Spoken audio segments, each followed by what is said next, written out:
تفسیر القرآن آج کا سبق سورہ آل عمران آیت نمبر 164۔ اعوذ باللہ من الشیطان الرجیم، بسم اللہ الرحمن الرحیم۔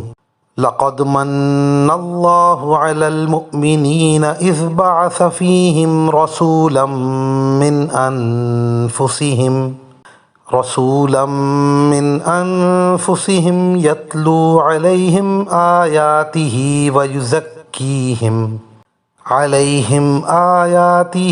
ویزکیہم ویعلمہم الکتاب والحکمہ وَإِن كَانُوا مِن قَبْلُ لَفِي ضَلَالٍ مُبِينٍ۔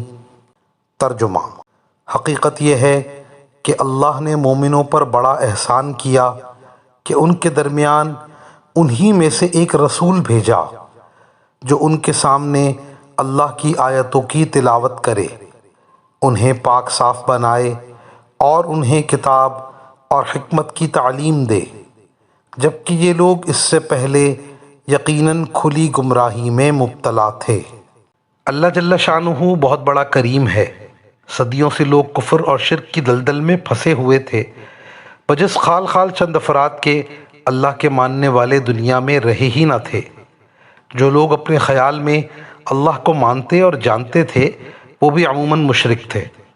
عرب اور عجم سب پر شیاطین کا تسلط تھا، پوری دنیا کفر کی آماجگاہ بنی ہوئی تھی۔ ایسے موقع پر اللہ جل شانہ نے نبی آخر الزماں صلی اللہ علیہ وسلم کو مبعوث فرمایا۔ آپ کی ذات گرامی سے تاریکیاں چھٹ گئیں، ایمان کا نور پھیل گیا۔ لاکھوں افراد جو کفر اور شرک کی وجہ سے مستحق دوزخ ہو چکے تھے، انہوں نے اسلام قبول کیا، اور وہ خود اور ان کی قیامت تک آنے والی نسلیں جو دین اسلام قبول کریں گی وہ سب جنتی بن گئے۔ یہ اللہ کا بہت بڑا احسان ہے۔ اللہ جل شانہ نے انسانوں میں سے رسول بھیجا تاکہ وہ قول سے بھی بتائے اور عمل سے بھی کر کے دکھائے، اور انہی کے اندر رہتے ہوئے ان کی اصلاح کرے، ان کو اللہ کی آیات بھی سنائے اور ان کو کتاب اور حکمت بھی سکھلائے، اور ان کا تزکیہ بھی کرے، یعنی ان کے نفسوں کو صفات رذیلہ اور اخلاق ذمیمہ سے پاک کرے۔ یہ مضمون تفصیل کے ساتھ سورہ بقرہ کی آیت نمبر 129 میں بیان ہو چکا ہے۔ وآخر دعوانا ان الحمد للہ رب العالمین۔